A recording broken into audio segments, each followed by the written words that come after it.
Hey, sis. Hey, sis. Okay, Whit, I'm so excited today because if anyone's listened to this show, they know that we are enormous fans, huge fans of Mexican food. And that, growing up in Texas, that was literally like a food group in our household. So excuse us if we're fangirling a little bit today because we have with us the co-founder, chef of some of the most famous Mexican restaurants, Border Grill, Barbecue Mexicana, Mary Sue Milliken. And Mary, when Border Grill was in Santa Monica, this would be the only place that we would have Mexican food in LA because we don't think personally that a lot of people can do it right. But you and your business partner, Susan Finnegar, really do it right. So much so that you're a James Beard award-winning chef, you're a restaurateur, cookbook author, media personality. I love this, food activist. And so we're here today along with your very accomplished sisters, Christine and Julie. And you've really been a dream interview for us since this podcast has started. So we're filled with so much gratitude to have you here today, and so much gratitude that you were able to con your sisters into joining you here today to celebrate sisterhood, your Momma Ruth. So Chris, Julie, Mary Sue, welcome to Hey Sis, Eat This. Thank you. It's so good to be here. We're excited to have three sisters. It's always fun. Obviously, we're sisters, so that bond is truly special. And you all seem very close. And I think you might all be in the same city today. Where are y'all? We're up here at Julie's. Julie has a house in both Ashland, Oregon, and up here in Victoria, British Columbia. Is this an annual thing that you get together in Victoria? It should be. Yeah. No, we just are having a very hot summer in Omaha. And so Julie and I talked and I said, we'd like to come up. And she said, yes, do come up. And so my husband and I flew up for 9 days, which is very exciting. Yeah. It's so beautiful here. Oh, and awesome. I couldn't let them both be in the same place and not pop up for a weekend. Yeah, you had FOMO. I did, exactly. But we get together frequently, probably more often than once a year, most years, right? That's great. That's important. Oh, that's so special. Well, Julie, tell us, what's the birth order of the three of you sisters? I'm the middle-itis person. I'm the oldest. And I'm the baby. Mary Sue's the baby, and Chris is the oldest. And how many years apart are y'all? Chris is 2.5 years older than I am, and Mary Sue's 5 years younger than I am. Okay. All right. Well, we know about Mary Sue through her business and just being fangirls. But Julie, tell us a little bit about you and what you do in Victoria as well as in Oregon. Well, I'm retired. Nice. That's wonderful. Right. But I had a career in real estate in Southern California. With my husband, we had a brokerage firm. And before that, I lived in Chicago for many years. Now you're just living in two of the most beautiful places on the West Coast. That's correct. But we've had this Victoria home for about 20 years. So. Oh, that's so nice. Yeah. So beautiful. And Chris, tell us about you. Well, I moved to Omaha in 1972 in September because my husband said I'm going to law school. And I worked for a law firm as their bookkeeper part-time for 42 years, and I retired in 2019. Oh, wow. We have two beautiful daughters who are getting old. It's funny when your kids' birthdays start to make you feel older than your own birthdays do. Yeah. That's a problem. Well, you just do what our dad does, and he just tells, well, my daughters are out of college. That's what he tells people, 30 years out of college, but, Exactly. Well, Mary Sue, where did you all grow up? Where was childhood? Mostly in Michigan. We all lived in a tiny town called St. Clair, where I was born. Yeah, but then we lived there for most of. They were already in middle school or high school when we moved to first to Indiana for a short bit, then the south side of Chicago, Illinois for a good bit. And then they went off to college, and I was still hanging out with my mom because I was only 12. Yeah. Y'all were conquering the Midwest, it sounds like. And we moved a lot. And she moved back Mom and Mary Sue moved back to Michigan, and I went to college in Chicago, and then Mary Sue came down from Michigan to Chicago. Nice. Yeah. That's where I went to chef school. Yeah. Okay, right. I did read that. But that was in the olden times. Mary Sue, were you the first girl in your chef school? Yeah. No, I mean, there were two of us. Okay. Me and this immigrant from Nigeria, Olele Khan. And we were the two women in a class of 100 in chef school at a school that did like all kinds of trades, plumbing, electricians, auto mechanics, and chefs. It wasn't very sexy back then to be a chef. No. No, Mary Sue made it sexy over time. And Mary Sue made it That's right. sexy, and she's been a real pioneer for women in the business. We'll get into that later, but that's very cool. You've come a long way from the two of you in your culinary class. Yeah. Yes. Yeah. Well, as we do here, we celebrate the mamas that raised us, and we want to learn all about Momma Ruth, Momma Ruthie. Mary Sue, tell us a little bit about her and what she was like growing up and what kind of mother she was. She was an amazing person. She, really social, great cook, loved to have debates and talk about politics and things. And she overcame a lot too. She was, when she had Chris, when her brothers were the doctors, there was an accident and nobody really knows the truth of what happened, but she woke up from the birth, blind, deaf, and she couldn't feel anything from her rib cage below. Because she'd had a spinal block. Yeah, right. Yeah, they did a spinal block, and either they don't know, that we don't know. It's always been a mystery. So it took her, I think, 6 months before she could walk, right? Yeah. Mm-hmm. Well, no, I think it was 6 weeks because I Oh. lived with my grandmother because she couldn't take care of me. But she regained her sight again? She regained her sight and about half her hearing, and she always had a little difficulty walking. She regained her feeling from about above her knees up. But Oh my God. That is so scary. I cannot even imagine that. but she went on to have, more children, and she She overcame all of that, I was going to say that to overcome all of that, the strength that it takes to recover from something like that and then go on to have more children. Wow. She was a powerhouse. Yeah. Yeah, she was a teacher in a one-room schoolhouse that had, each row of desks was like kindergarten, first grade, second grade, third grade.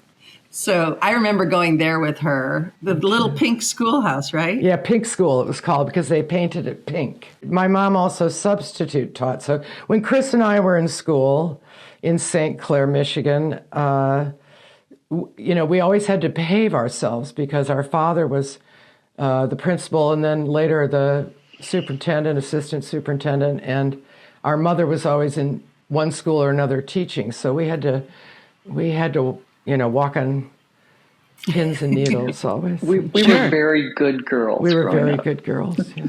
Right. Sounds like it. She was an amazing seamstress. Oh, wow. Yes. She made all of her own clothes. She made a bunch of clothes for us that we had to wear. Right. And which we didn't appreciate at the time, unfortunately. Because she always chose scratchy fabrics. That makes a difference. Because she liked to dress us up for special occasions in mother-daughter dresses. Oh, I love that. She would make matching dresses and various pastels for Easter and Christmas and various, Yeah. She was also a home decorator. She would hang her own wallpaper. Wow. Paint the interiors of the house. She caned chairs, refinished furniture. She was constantly An artist. working on. She's very creative. In preparation for talking with y'all, y'all shared with us that your parents divorced after 17 years of marriage, and our parents divorced after 33 years of marriage. And our mom found herself as a housewife, and she kind of had to reinvent herself. And the only thing she felt that she was good at doing was cooking. And so she started a catering business. And so it sounds like your mom, was always a teacher, but did she find herself after being married for that long, having to kind of reinvent herself in a way? Julie, I see you're all shaking your head, but Julie, tell us a little bit more about that. Well, she she went into real estate, actually. Oh, wow. Eventually. Went back to Michigan and became a real estate agent for, 12 years. And then she had a third career in food, which was her first love. Worked at Mary Sue's restaurants for quite a while. Yeah. Oh, what did she do at your restaurant? She was a pastry chef. She came. Oh my gosh! She would complain all the time about how much she hated her job in Michigan, and I said jokingly, well, you should come out here because I can't find anybody to make the cakes for me, and so she took us up on it, and she came out. Did she go to any classes or no? She just self-taught.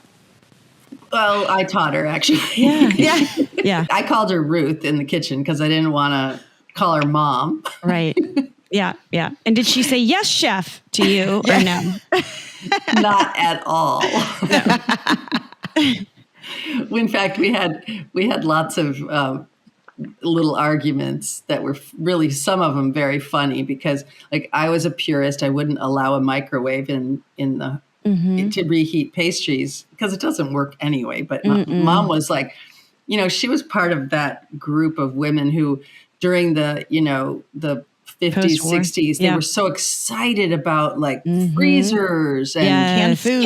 Yeah, canned food. Exactly. So she thought she thought the microwave was just this incredible thing. So she smuggled one into the kitchen and hid it in the pastry station, way in a place she thought I wouldn't find it. But of course I found it and I was like, who brought this in here? Mom! Ruth! Well, and tell them about didn't she develop the pastel rufina? Wasn't that yes? So named for her? Yes, we at Border Grill. If we used to have a cake called the pastel rufina, we had a joke. Everything on the menu had to be Mexican, except for when it got to pastries, we could just find a Mexican name. Okay.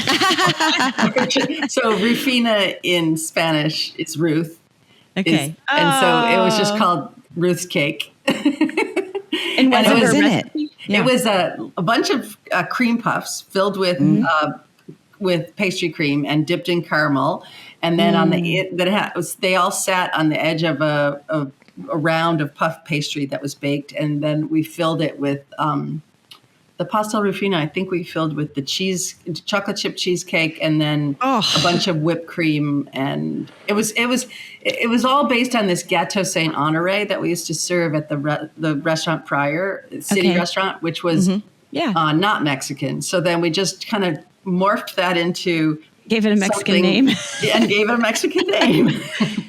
Okay, but how special was that? In retrospect, your mom worked for you in your kitchens at some of your first restaurants, and what a wonderful memory to have, for sneaking microwaves in and all. Yeah. It is a great memory. And she, that was what was so amazing about her is she wasn't good on her feet because of this accident that happened, in 1950. But she just powered through it. So she was on her feet all day in the restaurant baking, and she would, she didn't use a cane, but she probably should have. But she would move pretty difficult, but with quite a lot of difficulty. But she was also, she'd have, at the height of it, she'd have 2 or 3 people working under her because we were so busy. She would be, and she did a great job. Brings tears to my eyes. This is so sweet. Well, it also reminds me of when our parents divorced and our mother started her catering company. Whitney and I were living in LA at the time. And we were in our 20s, and we would fly to Dallas to help her out sometimes with things like for the holidays and stuff. If she was really busy, and we'd go down to her kitchen. She rented space out of a church. So that was the culinary kitchen, and she cooked for the church and other people. And we would get, we'd be making cookies for 250 and sandwiches for, and we really learned a lot about cooking and entertaining from her through that experience. But we always talk about, I just got the chills, how special it was to have that time to cook with her and learn from her. It sounds like she was learning a lot from you as well, but it's wonderful memories, Yeah. And backbreaking work. We don't know how she did it. Oh, we yeah, were no. like, oh God, going to bed at night and get right back up and do it all over again. Well, this kind of brings us to our next topic, and we wanted to go back to your childhood for a minute. And you said she's an amazing cook, and she loved to cook. That was her first love. What was the vibe of Momma Ruthie's dinner table growing up? Let's see. Chris, tell us a little bit about that. Well, the meals were always delicious. Mm-hmm. I remember asking for hamburger stroganoff for my birthday. We always got to choose our birthday dinner, and beef wasn't quite in the picture because we couldn't really afford it. But she managed to turn out excellent meals with not a whole lot of money. But we sat at the table at dinner every night, and then we would because they were educators, we'd either have spelling bees or use this word in a sentence. My God. Oh yeah. They were increasing our vocabulary because that was important to both Mom and Dad. But she always turned out very excellent meals. Well, I was going to say, Whitney, you know what I'm going to say? I feel like a shitty mom because I need to be doing spelling bees at my dinner table. I don't have this kind of intellectual conversation. I'm taking this tip, and we're going to start. The kids are going to love that. Oh, they're going to love it. So we're going to learn. We're going to have a vocab word of the day. Oh, I want to start that actually at my own table. I know. It's kind of good. I love that idea. Oh, Lance, guess what's happening tonight? Mary Sue, is there a best dish that sticks out in your mind from growing up? I think, I was thinking about that hamburger stroganoff, but she had these pork chops that she made, and I used to think they were the best thing on earth. I still make them. You still make them? I do. Oh, my God. Well, now that I look back, it's like, ooh. You just took a pork chop and put it in a casserole dish. A bone-in pork chop. Yeah. Okay. Several. And then a couple of slices of thick onion. Okay. And some canned tomatoes and brown sugar. Stewed tomatoes. Oh, stewed tomatoes. Canned stewed tomatoes. Okay. And then you sprinkle a little bit of brown sugar on it, baked them very slowly. And then when they were almost done, you take them out, take the top off, and then put a little more brown sugar because, that's good on everything, right? Mm-hmm. And they always come out very tender.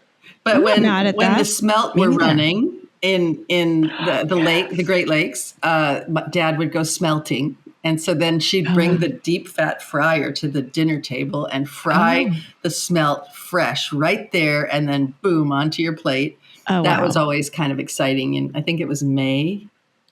That's a little ahead of its time, too, to have the deep fryer right there, And a little dangerous. I'm not going to lie. Remember, we'd have those skating parties. Dad would flood the backyard, and we would put on our figure skates and have all our friends over. What do you mean flood the backyard? He'd what does turn that it mean? into an ice rink. What the hose or with the hose? Yeah. No, I was just going to say he had a special way of doing it. You didn't just spray it. You put the nozzle on the ice that had already formed and just kind of go very slowly because then it was I've never heard of glass. This before. Right. And one year we had a kidney-shaped skating rink, so that was a big deal. Yeah. And then go ahead, Julie. Yeah, so then she invented these. Remember, they were tuna melts? Tuna burgers. Tuna burgers, she called them. That's what she called them. And they were in the little bread with tuna fish and cheese, and she'd bake them in the oven and they'd be melted, and she'd make hot chocolate and tuna burgers in little wax paper, half open bags, and our friends just loved those. I mean, who doesn't like a tuna melt? I'm just saying. I love a tuna melt. I'm not sure I love it with hot chocolate. That seems a bit strange, but Well, when you're freezing cold after skating for 2 hours, then you in your backyard. Yeah, right. That's amazing. A ice rink in your backyard. Oh yeah. That's only in the Midwest or really cold places. Yeah. Chris, is there a worst dish you remember? Is there anything anybody dreaded that she made? Usually liver. Liver and onions. She did a lot with organ meat. She would do a beefsteak and kidney pie, which we all loved. Okay. We ate beef brains. Oh. We ate beef tongue. Okay. And then we had a lot of liver and onions, which as a kid, I could not stand. I didn't really develop a taste for it until, gosh, I don't even know. I was well into my adulthood. But again, there was not a lot of money. So she would buy these cheaper, organ meats and turn them into delicacies, really. Wow. Mary Sue, do you agree? Is it the organ meat stuff that? Well, I used to ask for beef tongue for my birthday dinner. That was my favorite thing. And then I'd take a beef tongue sandwich to school the next day. Yeah, we all had beef tongue sandwiches in school, and it would frighten the other children. Exactly. Or I'd trade. I'd say, here, have half of my sandwich. I'll have half of yours. And then they'd eat it, and they'd really love it. And then I'd say, yeah, that's beef tongue. And they'd be like, oh my God. Did I eat that? Do you still work with beef tongue? Oh, yes. I love all those organ meats. But I think we all three must have had at least one run-in with a plate of liver that we had to sit at the table until everybody else was gone and choke it down. I remember sitting there until 9 or 10 o'clock at night and not eating it. I believe it. I would have probably been there till 10 o'clock the next morning. Right. Yeah, exactly. There's always amazing dishes at our holiday events, and I think everybody kind of has those go-to dishes. Yeah. What were some of those that were at the Milliken table? Well, Christmas Eve was the big one because all of our friends would have Christmas Day celebrations, but we would have our celebration at Christmas Eve, and we would open all of our presents, and we had, we had it was sort of just like a smorgasbord of all kinds of different things, dips and steak tartare and steak tartare. That's very fancy. Our friends thought that was really bad too. Mm-hmm. You ate raw meat for Christmas. Oh, not me. And they were having, a turkey. We were having raw beef. And Chris was always the biggest fan of the oyster stew at midnight. Oh, what is that? Chris, tell her how she made it. I don't remember. I didn't like it when I was young. And where did that tradition come from? I think her family. It was just a German tradition. Yeah. Mm-hmm. Because she would make it. She'd make a roux, and then she would, her secret ingredient was a can of cream of chicken soup, believe it or not. And she'd put that in there. As most secret ingredients were during that time. And then there was a lot of, milk and half, very rich. And then the oysters went in at the very last, so they didn't get overcooked. Right. And then she'd put a little bit of butter and the oyster crackers in a bowl, and then she'd ladle. It was a big production. Ladle the hot oyster stew over the crackers and the butter. And I remember making it maybe 10 years ago for my sister-in-law, and who was suddenly single. Her husband had passed away. And I bought a can of cream and chicken soup, and it had changed so much. There were these pink squares of chicken, little tiny, and I thought, how can I serve this? Because I was just doing it the way Mom did. But the Campbell's company had changed their soup. I was so freaked out. But anyway. Was it as good as you remember as a kid? Not really, no, because the cream and chicken soup had changed so much. Right. And I thought, well, if I'm going to make this again, I probably need to just eliminate the cream of chicken soup and do something else. I don't know. I haven't made it since, I don't think. It's kind of like a clam chowder, it sounds like, but with oysters. Yeah. Yeah. Yes. Mary Sue, what would be a good substitute for a cream of chicken soup? Yeah, you could just eliminate it. I think just make the roux.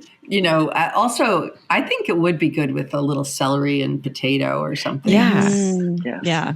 But she never put kind those. of style. Yeah, exactly. Yeah. And then Yeah. Well, a little touch of lemon juice. I would just. Yeah. Next time you're out here, or we are together, but next time we're together and I'm not getting on a plane, we should make it. Yeah, you could recreate it, do modernize it, and then let us Yes. know. We'll put it on our website because we always take a recipe from our guests, and we can do the Momma Ruthie's new and improved oyster stew. I remember one year it was particularly lean right after they got divorced, and Mom was working 2 jobs, and you guys came home, and I think I got a 3-gallon container of raspberry sorbet from Baskin Robbins. That was my Christmas gift. The entire Christmas gift. Oh, wow. Yeah. And then you guys each got 5 pounds of shrimp. That's right. We had a big shrimp shack. For Christmas? Yes. I mean, And we then- had a big shrimp shack. We had a big shrimp Oh, shack yeah. for Christmas, and we fine. had Okay. raspberry sorbet for dessert. But those were the gifts that Yeah, year. yeah. And then the next door neighbors, Ralph and Voss, Alice, they gave Mom $100 for each kid, and then we went on a shopping spree for Christmas. That's really sweet. And I bought a midi coat. midi coat. Yes. That's amazing. Yeah. That's really sweet.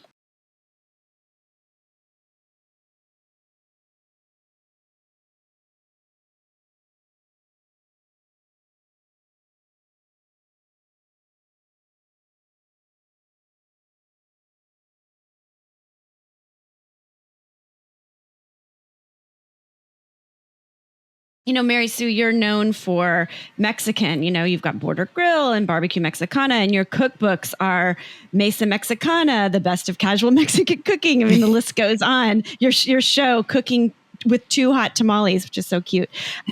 Where did this obsession with the Mexican cuisine come in? Was this were any of these flavors part of your childhood?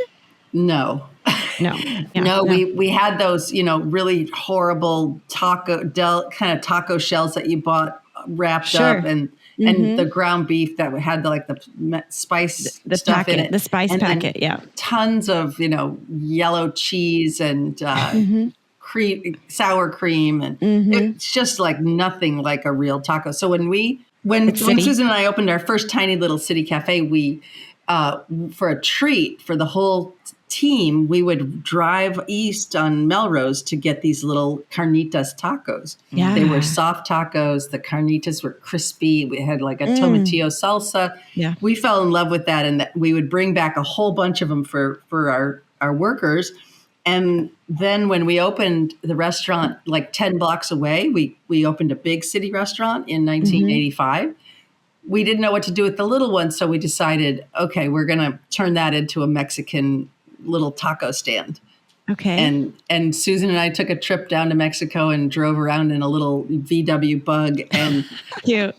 ate everything we could find, mostly at the back of a produce market or somewhere where it would be more rustic. And we just fell in love with the food. And that little Border Grill on Melrose was the first one, and it was a huge hit for 5 years before we moved it out to Santa Monica in the bigger space. Yeah. Well, I have one more question about your restaurants, because you also have a restaurant called Pachamama, and I looked into the meaning of that, and it means Earth Mother. So there is this theme of female empowerment that permeates your work. Obviously, you all were working independent women. So is this something that Momma Ruth instilled in you? Without a doubt. Yeah. Especially after her divorce, I think she was so adamant that we all be very self-sufficient and be prepared for anything. And what was her favorite saying that Well, I just thought of another one. She would say, be a person in your own right before you get married, because she was so afraid that, if you got married then and it fell apart, you wouldn't be able to support yourself. She was adamant about that. Oh, and then her other piece of advice growing up was, oh, Julie, help me out. Is it safe, and can you afford it? That was, I wish our mom had asked us things like, is it safe? Because most of the things we did were not safe. That's a good one. Well, our mother divorced or started divorcing, I should say, in about the mid or late 60s. And it wasn't that common back then. And so she was really sort of a pioneer in some ways. And she was, she instilled independence in us. And the other thing that she insisted on was that the three of us remain close. Because she had it's me and my girls against the world sort of attitude. Oh, I love that. Yes. So sweet. Yes. Girl power. Yeah. Gosh. She's very cool. She was ahead of her time there. So we all became feminists, didn't we? We need them. We need that. We do. Yeah. And she, she overcame that bad, paralysis that then, didn't 100% ever go away. So she was always dealing with people thinking that she walked funny or she couldn't hear them. I remember going to shopping with her and hearing the people say, wow, she's really drunk. Oh, wow. But she wasn't drunk at all. She just walked funny. Right. So she had to overcome that and then overcome the divorce too. Like in the very beginning when she was so worried about money, she was working the graveyard shift at the Holiday Inn, managing the housekeepers. And then going to teach school and then coming home and sleeping. That was after Chris and Julie were gone and I was a latchkey kid and kind of, I would make little things for my mom to find when she came home to eat in the fridge with little notes. But it was the Milliken girls against the world. Yeah, I love that.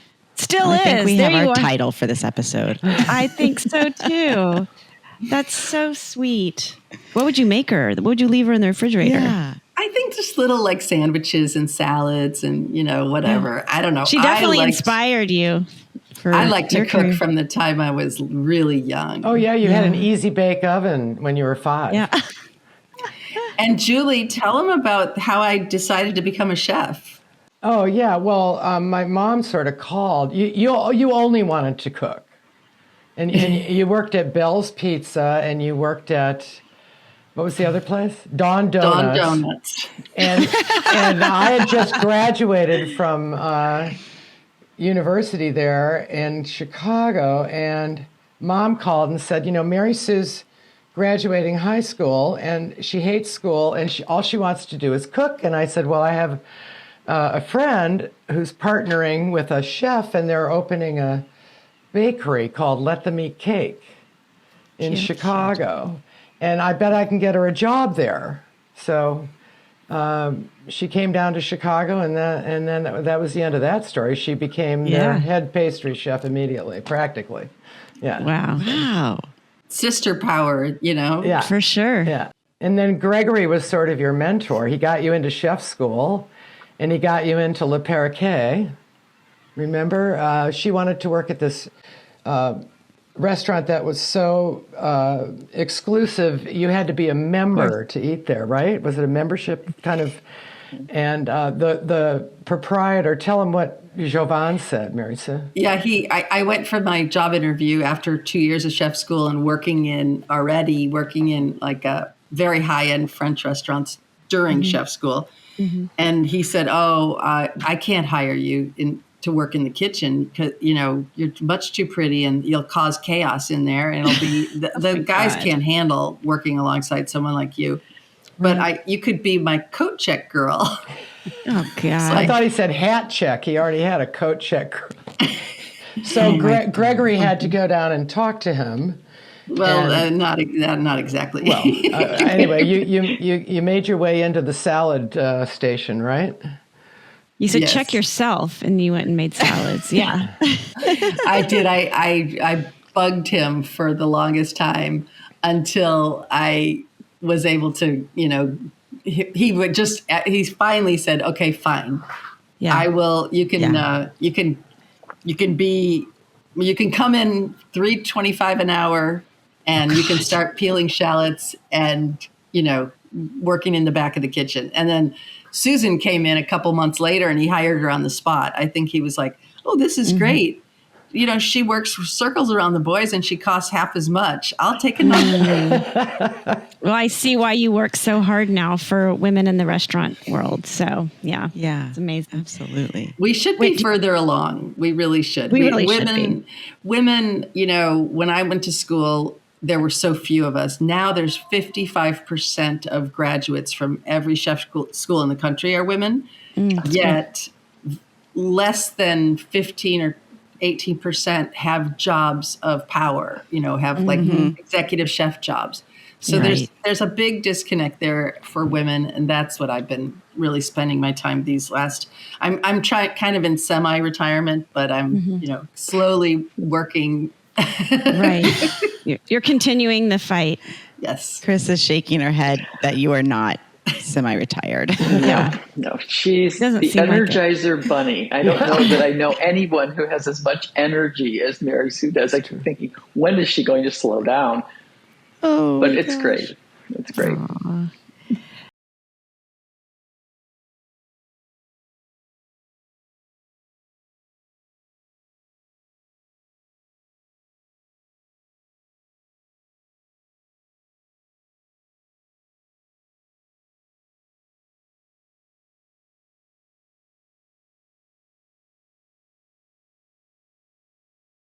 Mama Ruthie was obviously very creative when it came to her food, but also her sewing. And I wanted to know if she made anything beyond like the matching kids in mom outfits. Julie, was there anything that she kind of carried on throughout y'all's adulthood? Well, yes. When Chris had her wedding in Omaha, she made what? She made your wedding dress. Yes. And she made bridesmaid dresses for Mary Sue and me. Boy. And Chris was married on January 6th, so it was the dead of winter. And they were made out of velvet.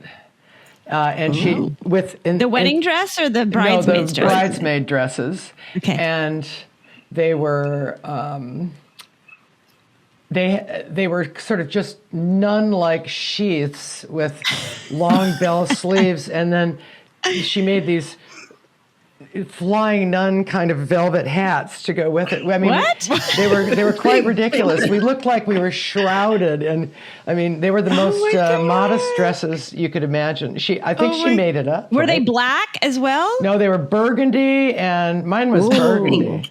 Mine was pink. Yeah. Oh God. Oh my gosh! Please tell me you have photos of this. We got to send you some photos because it looks like, what's that TV show? The Flying Handmaid's Tale? Yes. Yeah, the Handmaid's Tale. Exactly. Yes, that's exactly what I was thinking. Just occurred to me for the first time. I'm thinking, whoa, that was really Handmaid's Tale. Oh my God.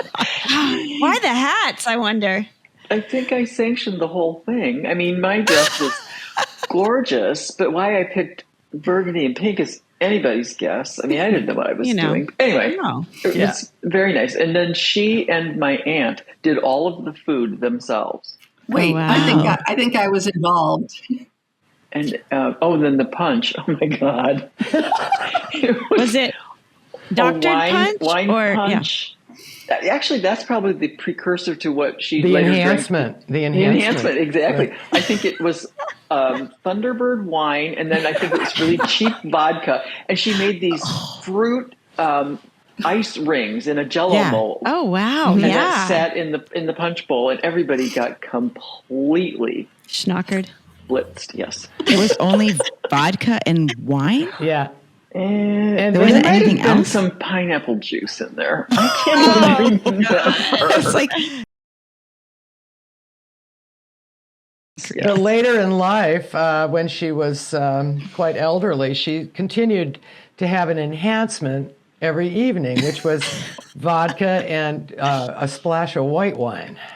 Right. Ooh, okay. All right. Well, that's what I'm going to call my nightly martini. Just an enhancement. I like that. I like that wine a enhancement. lot. Wine enhancement. Oh, that's funny.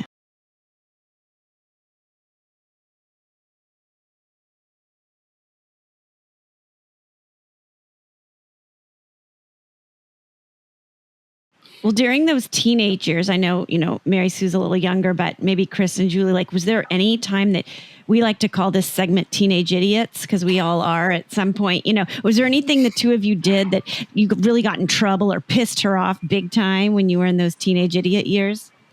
Yeah, we were decorating floats in high school, and I spilled red paint on the family room carpeting. That was a big issue. Mm-hmm. Mm-hmm.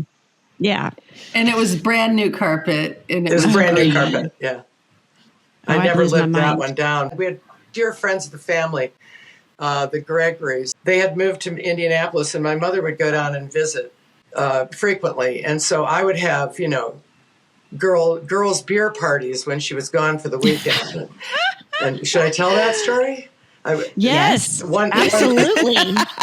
We love a good drunk teenage story, too. Yeah. One Monday, the English teacher, Mr. Minarsik, said, well, I'd like to know what all those girls were doing in their nightgowns on Julie Milliken's roof at 5 o'clock in the morning. And I said, well, we'd like to know what you were doing driving around at 5 o'clock in the morning. Exactly. Exactly. Right. Oh my God, that's fun. What were you doing on the roof at 5 o'clock in the morning? Being silly. Drunk? Yeah. Beer. Yeah. In nightgowns. God, that's so dangerous. I know. It is. But, teenage idiots, see, that frontal cortex is not developed. So, that's why you get on the roof in nightgowns. Exactly. Oh, that's really good. Well, we did a lot of stuff with our cousins, right, Chris? Remember those, you and Claire and Dick Mikey, and remember that? Yes. What did Dick Mikey do? Yeah. He was my older cousin, and he was old enough to buy. So he went out and bought us slow gin, and we drank slow gin fizzes. Quickly. And, oh, man. I forgot about that. I was so sick. And my Uncle Dick was so mad. He was like, you never should have bought for these kids. And did he tell Ruth? I don't know if Mom ever found out about that. Can you drink a gin fizz today? No. Nope. Neither can Mama Ashley. She had a similar experience. Is that right? I can never drink gin again. I got so sick in high school. Yeah.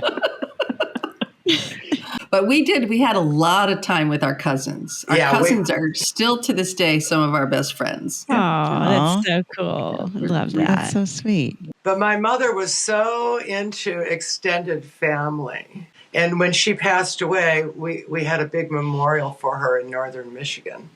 And there were I counted 82 people in attendance, and 76 of them were blood relatives. Wow. That's amazing. Yeah. And that big party we threw for her in her memory was a huge shrimp shuck. Oh, that's so cool. We boiled giant pots of shrimp, and we put them all down the middle of all the tables, and we all had shrimp and corn on the cob and a bunch of pies. We definitely, that was a fun celebration of life. Yeah. It was a great tribute. Did everybody go home with a 5-pound bag of shrimp? Yeah. That was the party favor.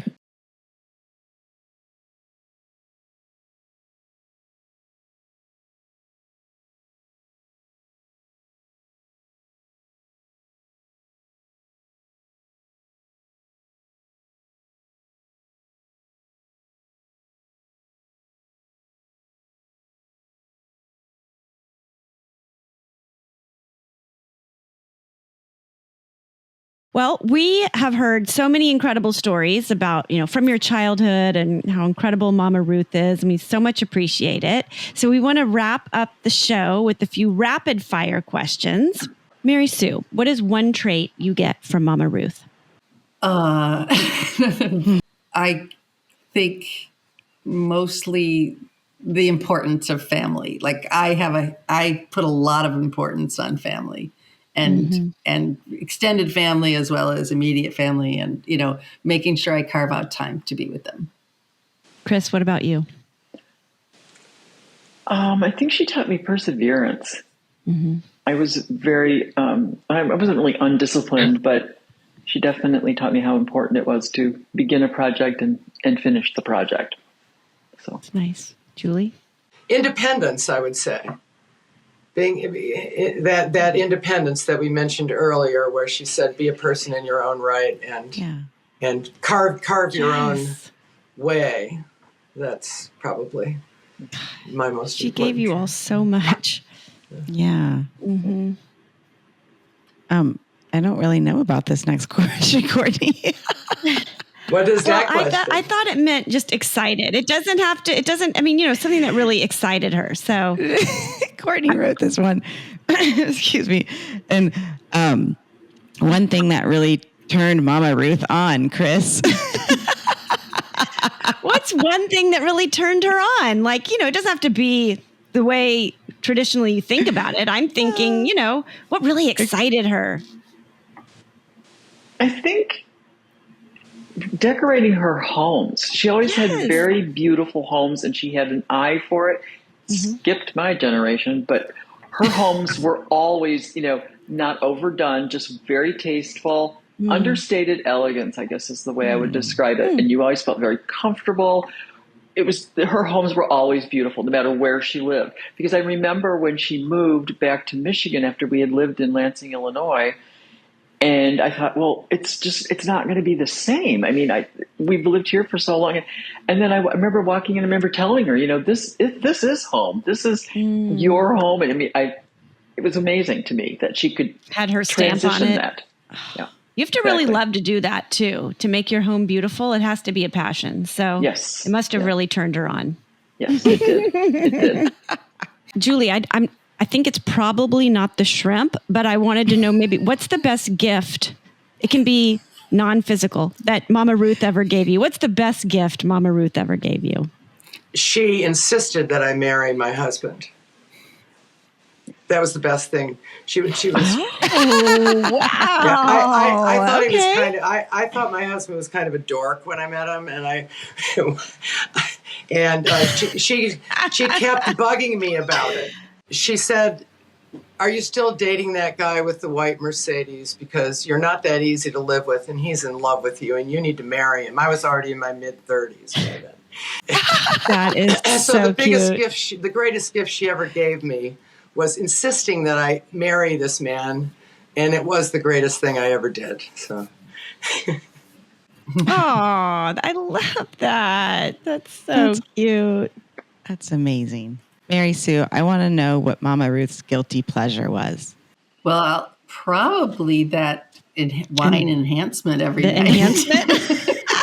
Because she would, she came and lived a couple blocks away from my house the last 5 years of her life. Yeah. And she was in, because of all the physical issues she had early in life, she was in a wheelchair for a good 20 years, I think, at the end. But and so she couldn't really move in with me. And not only that, she couldn't move in with any of us because none of our husbands would allow that. Right. But she lived about 5 blocks away, and she would wait for me to come over and have her wine enhancement when I would come over at 5 or 6 at night. And she it was her guilty pleasure. She loved that. Mary Sue, what do you think was Momma Ruthie's favorite restaurant that you had? I think Border Grill in Santa Monica, because she had already worked for us as a pastry chef at City. Mm-hmm. But when we opened our big Border Grill, she was able to really be the pastry chef, and she came up with all the pastries. She really owned that part, and so I think she loved that. It's really that a part restaurant. Of it. Mm-hmm. Aw, that's sweet. I love it. I love her. Oh my God. She's amazing. She really is. She was an incredible person on this earth. And I feel very grateful to have had this conversation. Oh, yeah. And get to know her a little bit. Yeah. You guys ask such great questions, and you're so insightful because, at a certain point you take your heritage for granted. You live it, and you don't really take the time to think about how special she was. But you're right. Yeah, well, thank you for that. That's what we aim to do here, is bring sisters and siblings together and honor those wonderful mamas. But we also want to make sure, Mary Sue, that you tell all of our listeners about all the wonderful restaurants that you have going on. I know you have SoCalo, Alice B, and Palm Barbecue Springs. Mexicana. Yes. So are all of those at the same name on Instagram and websites? And yes, I think if you go to if you just Google Mary Sue Milliken restaurants, they'll come up. But in fact, that's how I find some of my recipes sometimes. Yeah. So a recipe can go missing for 5 years and Sure. I can't find it, and then all of a sudden I think, oh, I just got to Google Google Mary it. Sue Right, Milliken exactly. pita bars, and then I find Yeah. the recipe, and I'm like, oh, thank God. But Pita bars, yum. but I know. yeah, the pepita bars, that was actually Ruth's creation, and I couldn't find the recipe, and that's how I found it in the Well, end. way to bring it full circle, Mary Sue. I love it. Thank you. I'm going to be Googling that later. Good. Yeah. And you're at Mary Sue Milliken on Instagram, I believe. Yeah. That's right. Yes. And we're having so much fun opening more restaurants, even though I didn't think at 66 that's what I'd still be doing. But When you're semi-retired. yes. Exactly. But we're having a lot of fun as we always have. That's part of it. That's amazing. Well, thanks again for being here today and sharing all of these stories. And we will wrap it up like we always do. Whitney, I love you. I love your show. I love you. I love your show, Courtney.